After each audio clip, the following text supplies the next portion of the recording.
I'm here to sort of talk really about, try to give the sort of the straight answers about SCION and how it's being deployed and how it's being used and what it's useful for.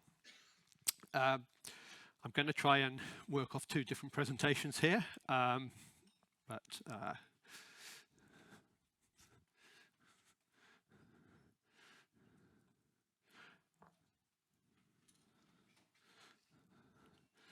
okay, I'll keep talking. I guess I'm in a room of sort of network engineers, so I guess you're pretty familiar with BGP and the global routing system, and you'll be aware that the internet's a network of interconnecting networks. In fact, there's about just over 75,000 networks that are globally visible on the internet, all of which use each of which uses an AS number. Right, that's it. Oh,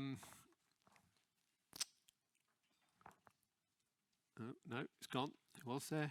Anyway, keep talking. The internet consists of nearly 1 million IP prefixes.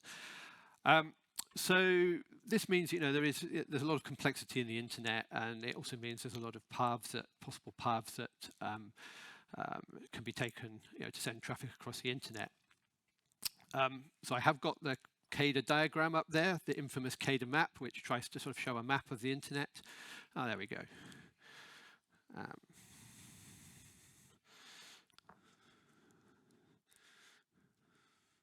Great. All right, so there's the famous or infamous CADA map. It hasn't been updated for a few years. I think it's just it's not. Nope, I didn't do anything. There we go. So there's the infamous CADA map. It's an attempt to show a map of the internet, and it really, it's not very legible. It just really shows you a big spider's web, but it does show you. It does sort of give you an indication of the complexity of the global routing system. So basically, the BGP system, we really heard this today, it's inherently based on unverified trust between networks. And there isn't any built-in validation that route advertisements are legitimate. So in effect, any network can announce any ASN or any IP prefix. I mean, we do have things like IRRs and RPKI, but they're kind of add-ons to the basic BGP protocol. So basically, any network can claim to be any other network, and the other important thing to mention is that sending and receiving networks can't really decide the path that the intermediate routers are directing their traffic across the internet. So this is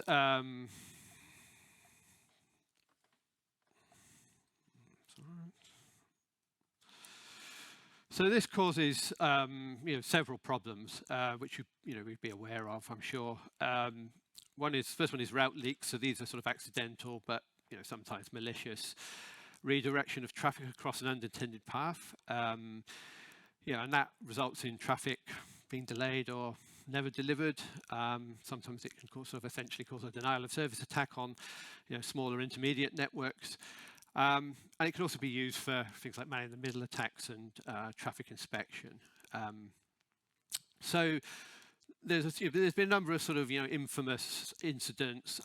One there, the infamous Verizon one, that was perhaps the biggest one. But really, there's been many of them, and in fact, they are happening quite regularly.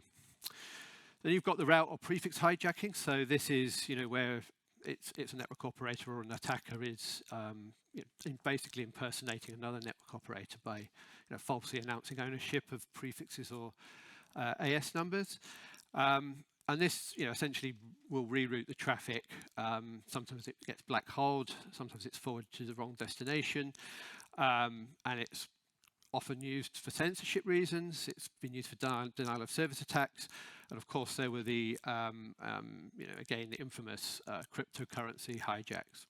So these are real things that are happening all of the time. Almost every day you hear about the high-profile ones, but almost every day there'll be something, be a route leak or a route incident of some significance on the internet. So The other issue, which is often not classified as part of these route incidents, are data sovereignty breaches. So, you can't particularly determine the path that your traffic is taking across the internet. So BGP is often sending traffic across geopolitical and different jurisdictional boundaries. So this potentially has consequences for national and supranational legislation such as GDPR. And again, this is a real-world issue. There was an incident last year where an Australian healthcare provider inadvertently sent data for a third-party country, which should have never have left Australia. And that has potentially quite serious implications.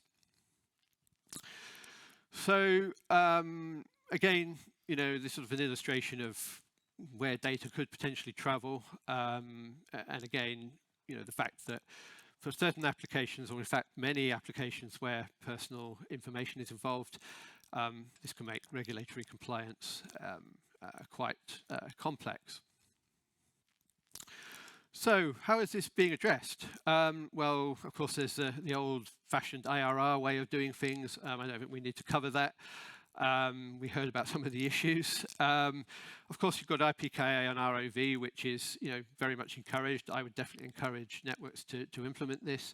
So you're creating cryptographic assertions of IP prefix ownership and also which ASNs are allowed to originate these. This is allowing routers to validate the ROAs and generate route filters. But this does require widespread deployment to be effective, and as of today, something like only 50% of IP prefixes are signed. Even fewer network operators are implementing ROV.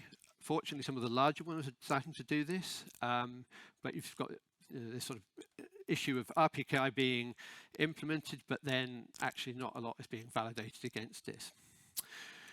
But then, of course, this is still not solving the issue of validating the actual paths through the internet.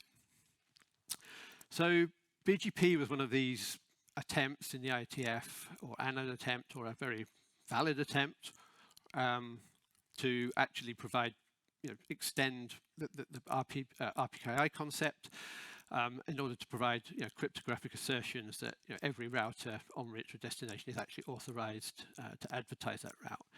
So the idea is RPKI can be circumvented, but with BGPSEC, the idea was that it would prevent the unauthorized insertion of ASNs into the path. The issue with BGPSEC is that it needs to be explicitly supported by all of the routers on the path to achieve those full benefits. It's computationally intensive. This is less of an issue today than it maybe was 10 years ago when BGPSEC was introduced, but it does cause significant delays in route convergence, in the order of some minutes perhaps. But again, the explicit path selection is not really possible, and the main problem with BGPSEC, there's almost no deployment at the moment. So we have ASPA, which is a sort of, I guess, and I hope Max will forgive me for saying, a stopgap technology. He's one of the proposers. Maybe it won't be.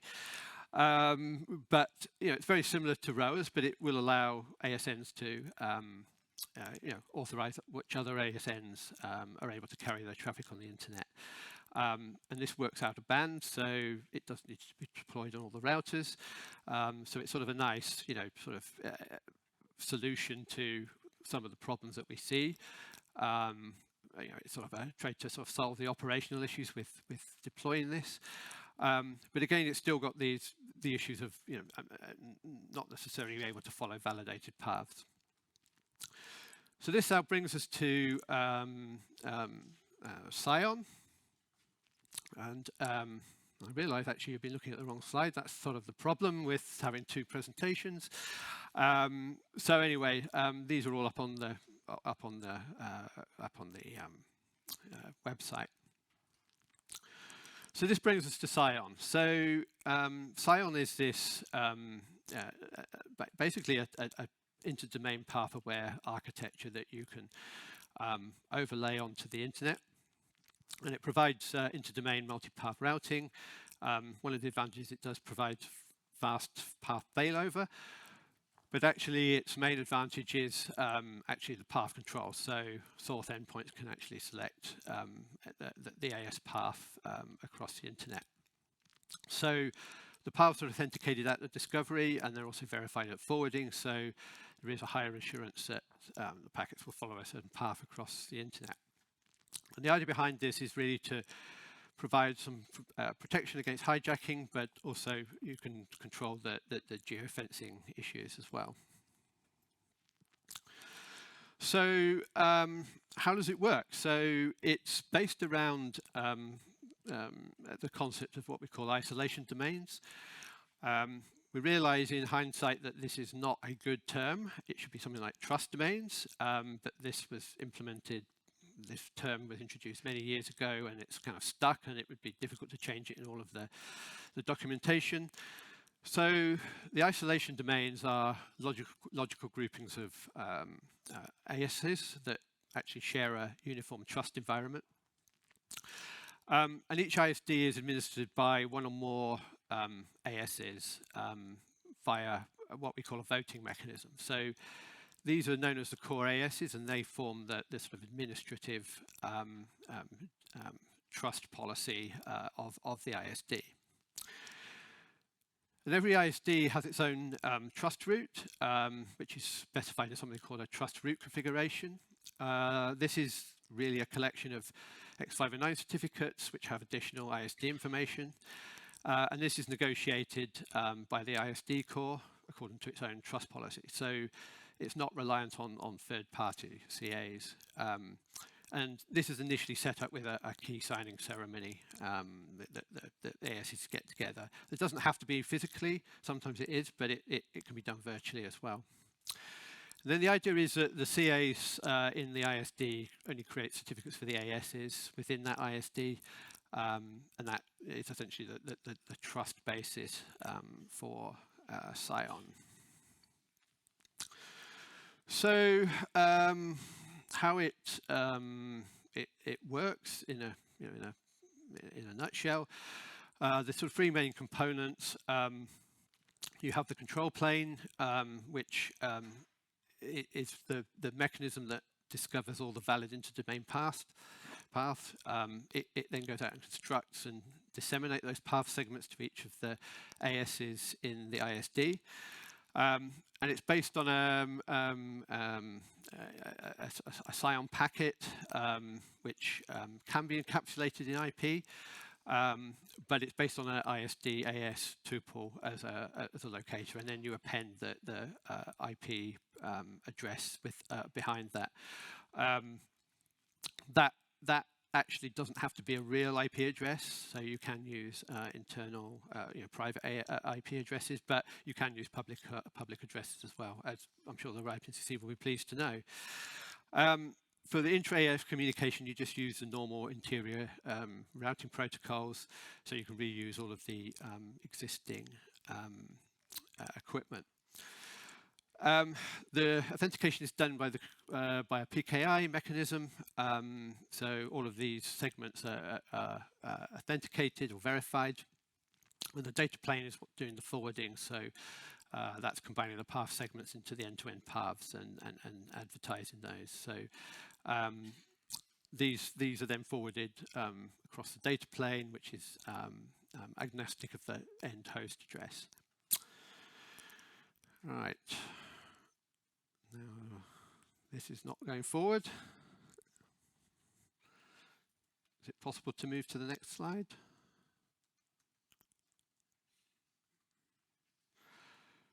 Okay, I'll keep talking. Yep, there we go. Did that go forward too? Right, sorry about this. All right, so the deployment model is that you set up a SCION-enabled router at the border of each AS, and they peer with other SCION-enabled networks to collect the customer traffic. And in fact, the control services, which can either be, there is a dedicated hardware box, but it can also run in Docker containers as well. They discover and map the network path, so there isn't any change needed to the internal network infrastructure. Endpoints can run a SCION stack or if you've got a legacy endpoint, there are SCION gateways as well that they can utilize to link into SCION. Okay, so how does this actually communicate?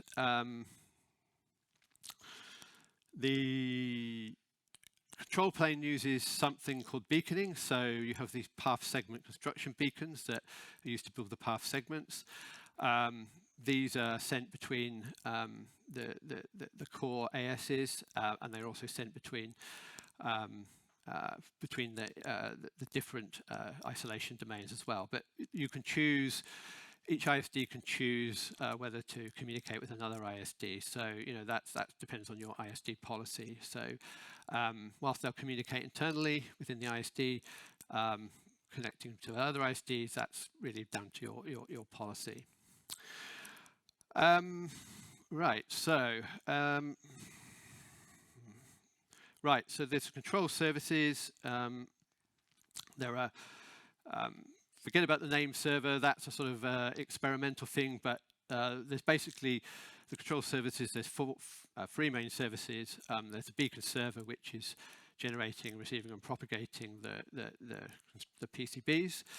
You've got the path server, which is storing mappings of the ASs to the paths discovered during the beaconing, and then you've got the certificate server, which is doing the retrieving the TRCs, trust root certificate, and undertaking the key management process as well.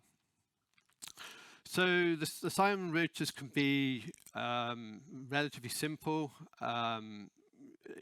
So the control plane, they don't need a control plane in the same way that regular routers do.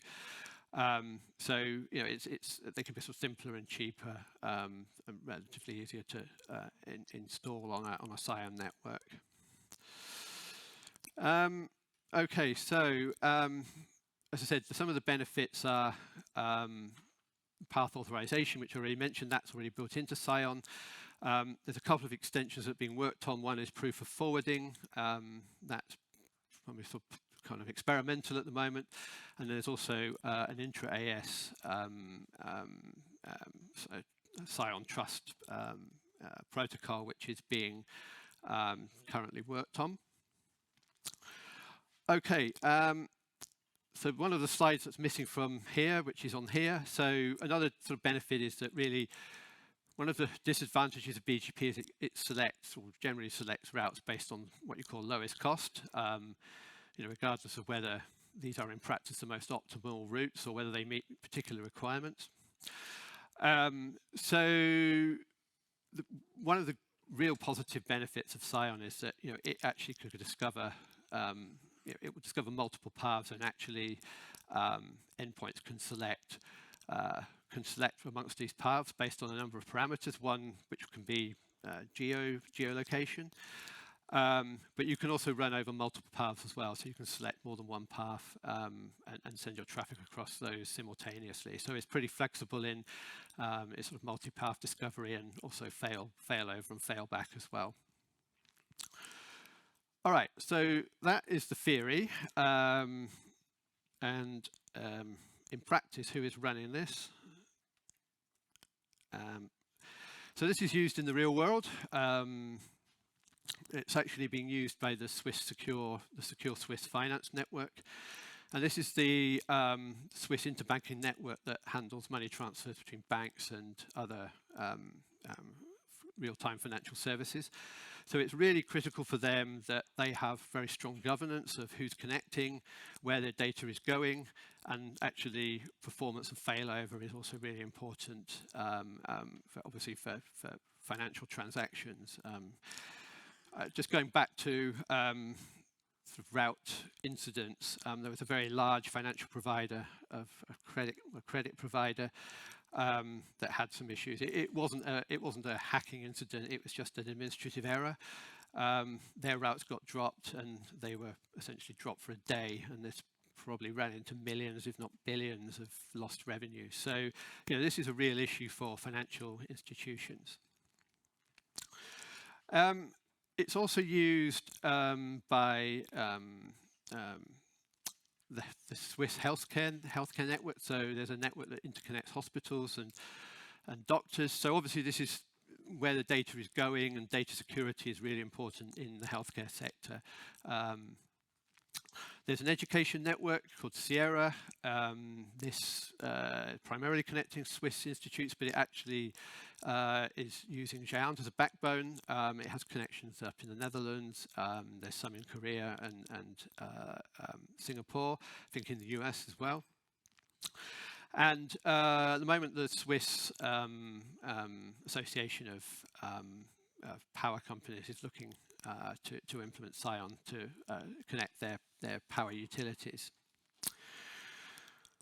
So there are there are a couple of implementations of this. There's a commercial implementation used by ANAPIA, or developed by ANAPIA.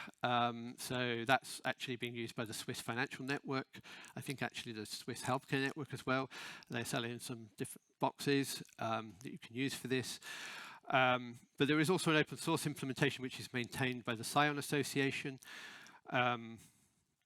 And the sort of idea behind that is that that's providing a reference implementation that provides a sort of interoperability testing, and we're also looking to develop this into internet, into IETF standards as well. So the open source was contributed by ANAPIA and the ETH in Zurich.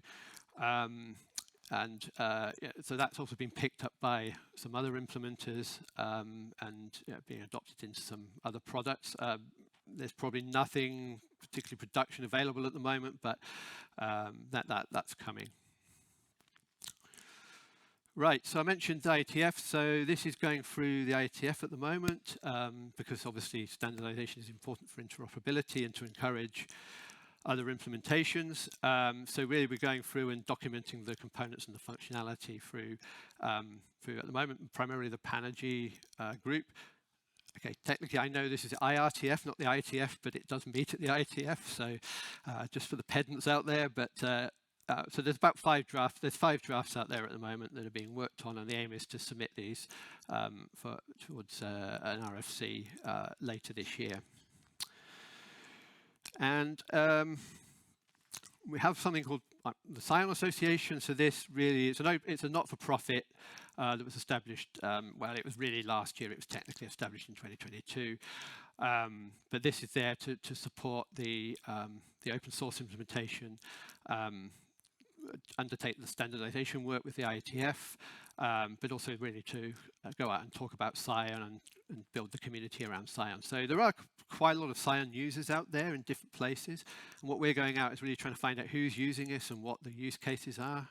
We think we know what they are, but that's sort of part of the job, is to go out and sort of try to connect up all these different dots. But you see there's quite a sort of few institutes there, some banks, and Switch is obviously the Swiss Research and Education Network. So there is sort of building quite an ecosystem around this. Okay, that's just some of the users. Sorry, I'm kind of trying to synchronize the different slides. I realized that slide wasn't on there, so apologies for that. Just to conclude, if you're interested in finding out more about this, there is actually quite a lot of documentation about the SCION Association. There is a lot of reference and developer docs. Actually, it's pretty good, the documentation, I would say, if you want to dig into that. So it's all up there, but if you really want to get into this, there's a really thick book, and it actually is a physical book about this thick, this size. Which gives you the sort of the complete reference to SCION, and I would encourage you to pick up a copy of that. So that concludes my presentation. I will hand over to Fergus, and I do apologise for the disconnection between one slide set and another, but thank you, Kevin.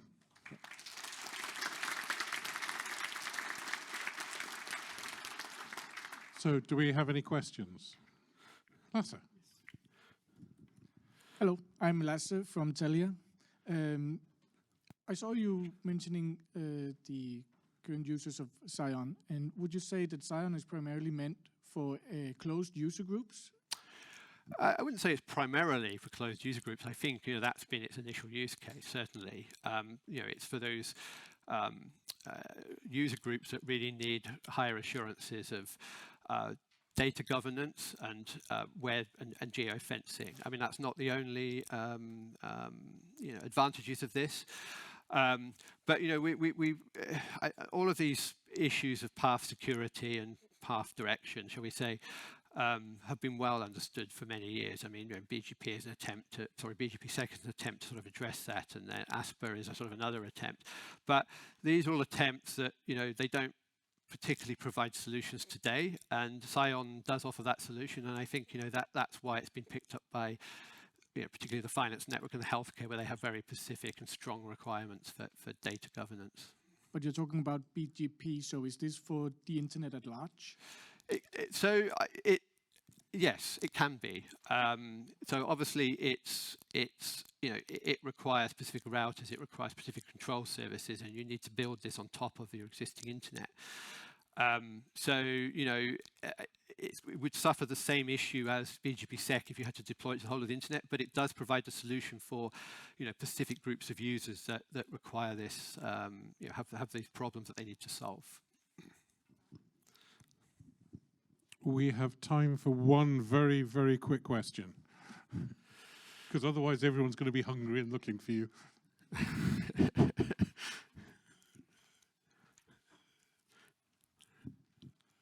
Daniel, Nokia. So, are you with Nokia? Okay. Yeah. So, if you want to use it in the internet, etc., do you foresee it to be an overlay on specific hardware that does this behind other routers, or I'm not sure I completely follow how you would implement this as it is of now. Right. So you can reuse your existing infrastructure, but the egress, or sorry, the edge routers on a SCION AS have to be SCION enabled in some way. So there are specific SCION enabled routers, but we're hopeful that this will be built into other vendors' routers, and in fact we're talking to a number of, shall we say, well-known vendors to build this in. So this will be a thing that could be turned on in the edge routers. So so at the moment it does require specific equipment, and it requires specific control services. But as this evolves, that the hope is that this will become more integrated with the sort of existing equipment that you can use on your regular internet. Okay, thank you, Kevin. Right. I'm sorry, it's lunchtime. We're right out of time. But meanwhile, oh, thank you very much. So, thanks again.